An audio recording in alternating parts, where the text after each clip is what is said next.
Tonton video ini sampai selesai agar Anda tidak gagal paham.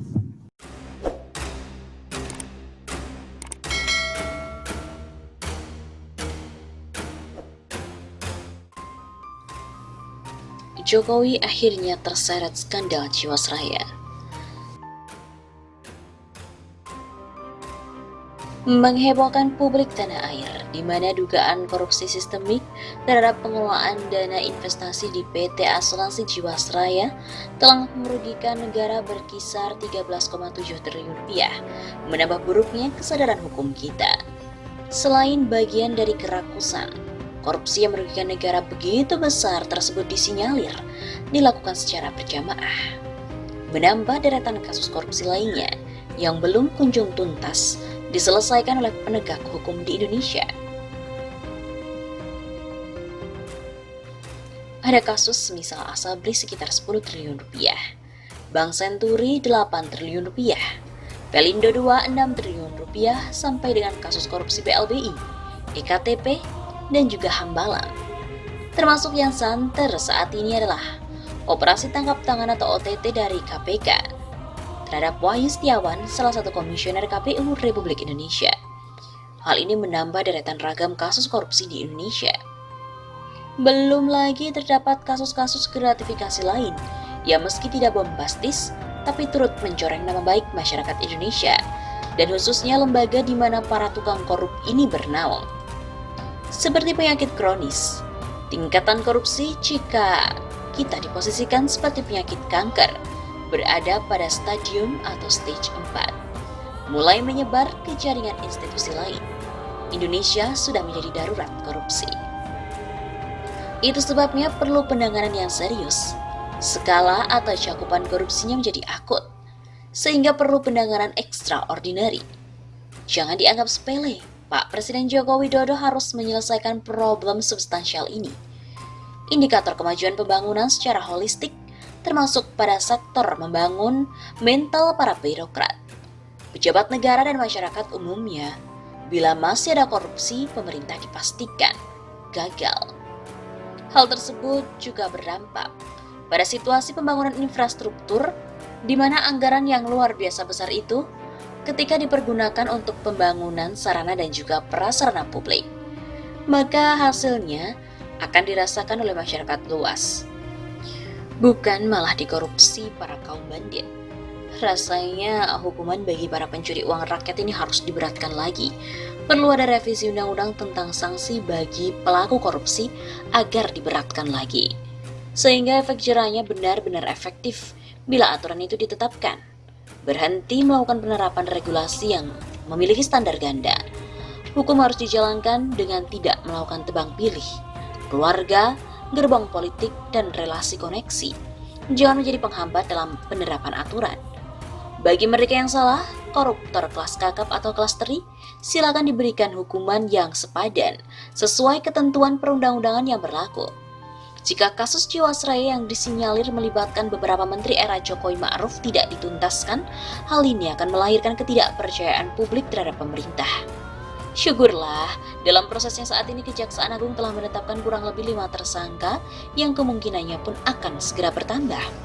Pada segmentasi lain, publik juga mulai mengerti sehebat dan powerfulnya penegak hukum seperti Kejagung, KPK, dan institusi kepolisian.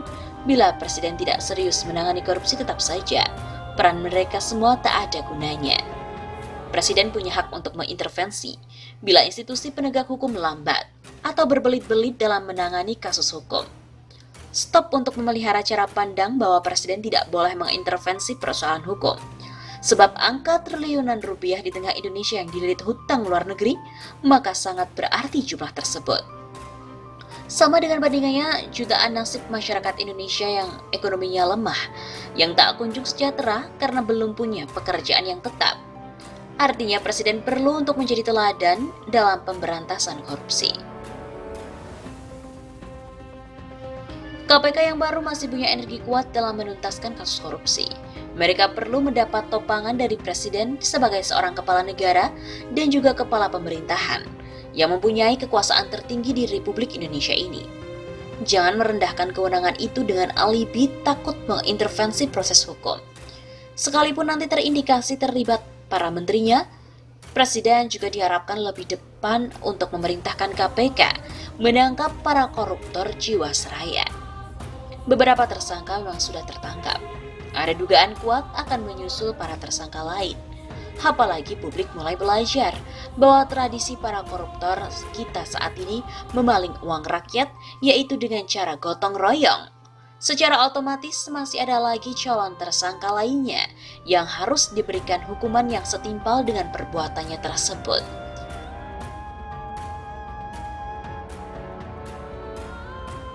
Sebelumnya, Jiwasraya yang diketahui mengalami tekanan likuiditas sehingga mengalami ekuitas perseroan tercatat negatif 23,92 triliun rupiah pada bulan September di tahun 2019 yang lalu. Kemudian untuk kembali sehat, Jiwasraya membutuhkan uang sebesar 32,89 triliun rupiah. Mega korupsi yang terjadi di era pemerintahan Jokowi terungkap satu persatu. Apakah Jokowi tetap diam, bersembunyi di balik teriakan publik tentang keadilan hukum?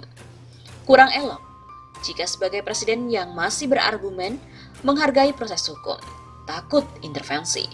Harusnya disegerakan, percepat proses hukum, tangkap semua pelaku korupsi Jiwasraya. Para bandit kasus korupsi lain juga diamankan. Tugas Jokowi bukanlah gerakan radikalisme yang beraroma politis, atau komunisme, terorisme yang kadang-kadang terkesan misterius, melainkan penegakan hukum yang adil. Sejatinya Jokowi wajib untuk turun tangan. Jangan membiarkan kasus Jiwasraya ini menguap atau sengaja untuk didiamkan. Ungkap semuanya dengan telanjang, masyarakat berharap tetap dalam hubungan mengajak perang korupsi. Presiden bisa menjadi pionir masyarakat Indonesia agar tuduhan tentang ketidakberanian beliau melawan para koruptor kelas kakap terbantahkan. Jangan hanya didiamkan. Indonesia sedang emergensi korupsi dan perlu untuk diselamatkan. Contohnya jika mantan Ketua TKN Jokowi Ma'ruf diduga kuat terlibat dalam gelombang korupsi Jiwasraya, silakan Jokowi mendorong untuk diproses segera. Jangan diskriminasi dalam penegakan keadilan. Nyali itu sering kita lihat dalam pidato dan wawancara Jokowi di layar televisi.